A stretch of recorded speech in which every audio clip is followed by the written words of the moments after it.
C'est un boulot, si vous le faites trop vite, vous allez passer à côté de détails qui peuvent paraître insignifiants pour tout le monde, mais qui ne le sont pas dans la pratique.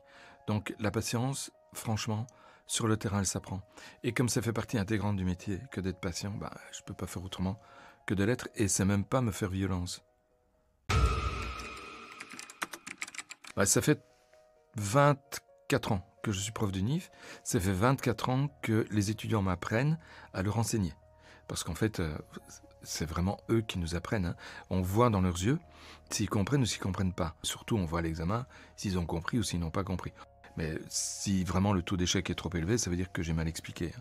Donc, objectivement, ils m'ont entraîné pendant 24 ans à expliquer les choses le plus clairement possible pour que monsieur tout le monde puisse comprendre. Et ça me sert énormément dans ma vie professionnelle, mais aussi dans les bouquins. Il a des choses à dire, elles sont écrites dessus. Et il suffit d'aller les lire. En même temps, il faut avoir le décodeur de ce qu'il y a moyen de trouver, le décodeur de lecture. Mais avec les années d'expérience, on l'a. Et donc, en regardant des lésions, on sait dire quel objet les a produites, si les lésions ont été produites du vivant de la victime ou pas, si elles ont pu provoquer la mort ou pas. C'est tous ces éléments-là que l'on fait dire au cadavre.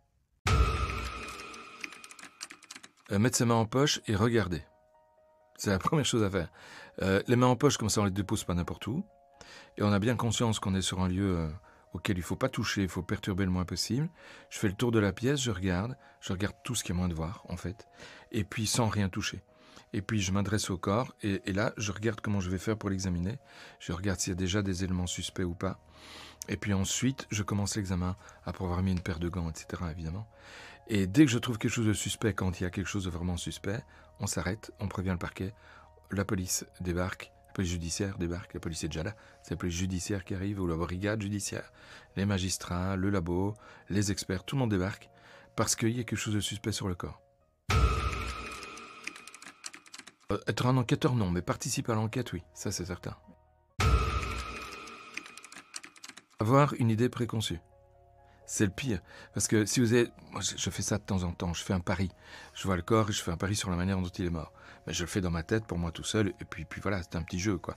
Mais sinon, c'est pas un a priori. C'est un pari, c'est pas la même chose. Je ne me dis pas, ah, celui-là, il est mort de telle manière. Je vais voir de quelle manière il est mort. Le truc à ne pas faire, c'est d'avoir une idée préconçue quand on arrive sur une scène. Des choses que je pourrais jamais raconter, il y en a. Il y en a, et je les raconterai jamais. Donc je ne dirai pas ce que c'est. Mais en fait, ce sont des cas qui sont soit qui ont été très médiatisés, et tout le monde en a entendu parler, mais c'est pas ça la médecine légale. Hein. La médecine légale, c'est la médecine légale de tous les jours que je montre dans mes bouquins. C'est pas une médecine légale extraordinaire, du cas qu'on voit une fois dans sa vie, du cas exceptionnel dont tout le monde a entendu parler.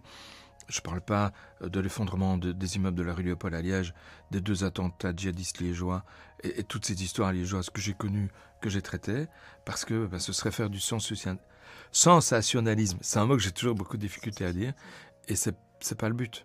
C'est pas le but. Si vous trouvez que ce qu'il y a dans mes bouquins est sensationnel, ça c'est votre problème. Mais ce n'est pas sensationnel en soi, par essence. Ça ne fait pas partie du sensationnalisme, j'ai réussi à le dire, que l'on voit à la télé.